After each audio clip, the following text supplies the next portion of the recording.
सेवण से रिपोर्ट मोहम्मद सफ़र सेवाणी। सेवण में साफ़ी सोशल वर्कर सफदर अली हाले पोटो के 1.5 महीनो गुजरण के बावजूद भी इंसाफ न मिलण खिलाफ जहाज चौक सेवण का सिंध प्रेस क्लब सेवण ताईं एहतजाजी रैली कढी मुज़ाहिरो कियो वियो, जंहिंमें शहरिन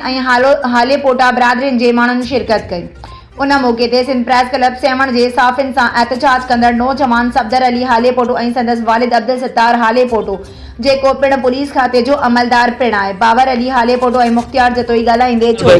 त जेको मेन जवाबदार है इरफान भुट्टो वो गिरफ्तार थे 1.5 महीनो भी गुजरियो, अरेस्ट ना थियो। उन हवाले से असांजे जे पर माना जेको आहे एहतजाजी मुज़ाहिरो आहे ऐं मां थोराइतो आहियां सेवण वासियुनि जो ऐं जेके बि शौर रखंदड़ आहिनि खे अफ़सोस पियो आहे त अहिड़े जेको आहे दहशतगर्द जो जेको बि सपोर्ट करे पियो, जेके बि क़ुवतूं आहिनि ताक़तवर,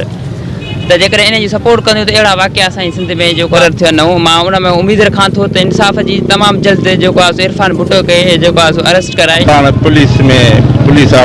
कांस्टेबल आहियां ऐं मुंहिंजे घर ते जेको इरफान भुट्टो जेको डिवाइस होल्डर आहे, जेको सेवण इंचार्ज जेको फ़ी और कटौती 2000 खां 1000 कंदो आहे, जेको मुंहिंजो सियाफ़ी सफदर हाले पोटो सोशल वर्कर आहे, हुनजी पोस्ट रखी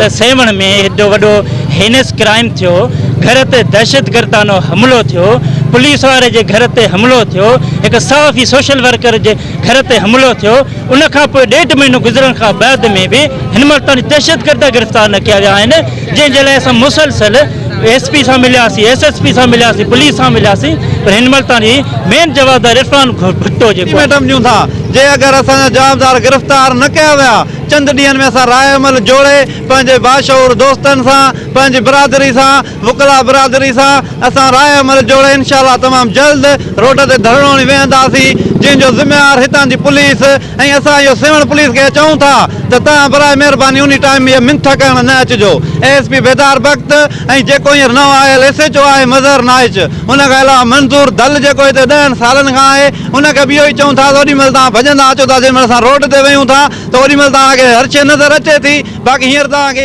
जेके जवाबदार आहिनि उहे नज़र छो नथा अचनि।